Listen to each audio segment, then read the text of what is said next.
Hello students, আমি Nitish sir জ্ঞানজ্যোতি coaching সেন্টারের পক্ষ থেকে তোমাদের প্রত্যেককে জানাই আরো একবার স্বাগত। তো স্টুডেন্টস, আজকে আমি তোমাদের সঙ্গে আলোচনা করব উচ্চ মাধ্যমিক চতুর্থ সেমিস্টার ভূগোলের জীবমণ্ডল বলে যে অধ্যায়টি রয়েছে সেখান থেকে গুরুত্বপূর্ণ সাজেশনস নিয়ে।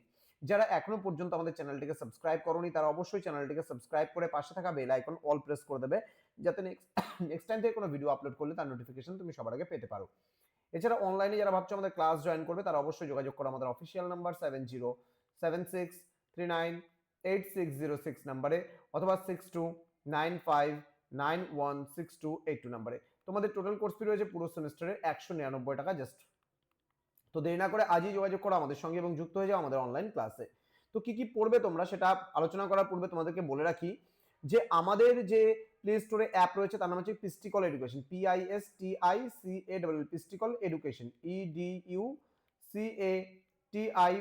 এই পিস্টিকল এডুকেশন অ্যাপে কিন্তু সমস্ত কিছু পেয়ে যায়। প্রশ্নমান 5-এর জন্য তোমরা পড়বে জীব বৈচিত্র্যের গুরুত্ব বর্ণনা করো, দেন জাতীয় উদ্যান ও অভয়ারণ্যের মধ্যে পার্থক্য লেখো। প্রশ্নমান 3-এর জন্য তোমরা পড়বে জীব বৈচিত্র্য কাকে বলে, এর বৈশিষ্ট্যগুলি লেখো। জিনগত বৈচিত্র্য ও প্রজাতিগত বৈচিত্র্য সম্পর্কে সংক্ষিপ্ত ধারণা দাও। নেক্সট রয়েছে আলফা ও বিটা বৈচিত্র্যের মধ্যে পার্থক্য লেখো। নেক্সট ক্রান্তীয় অঞ্চল জীববৈচিত্র্যে সমৃদ্ধ কেন। নেক্সট সংরক্ষিত ও সুরক্ষিত বনভূমির মধ্যে পার্থক্য লেখো। নেক্সট বলছে জীববৈচিত্র্য সংরক্ষণে রামসার সম্মেলনের ভূমিকা আলোচনা করো। এবার প্রশ্নমান 2-এর জন্য যেগুলো যেগুলো আমরা পড়বো, প্রশ্নমান 2-এর জন্য কি কি পড়বো। প্রথম প্রশ্ন, জীববৈচিত্র্য বিনাশের দুটি কারণ লেখো। ব্ল্যাক ডেটা বুক কি, মেগা জীববৈচিত্র্য বলতে কি বোঝো, ইনসিটু সংরক্ষণ কাকে বলে, এক্সিটু সংরক্ষণ কাকে বলে, জীববৈচিত্র্য সংরক্ষণে IUCN এর ভূমিকা সম্পর্কে ধারণা দাও। দেন ভারতের ব্যাঘ্র প্রকল্প কত সালে এবং কি উদ্দেশ্যে চালু করা হয়। এই কয়েকটা প্রশ্ন পড়লেই হবে। একদম সংক্ষিপ্তভাবে প্রশ্নগুলোকে দেওয়া হয়েছে প্রতিটা অধ্যায় থেকে। এর পরবর্তী চ্যাপ্টার নিয়ে তোমাদের সঙ্গে আলোচনা হবে খুব তাড়াতাড়ি।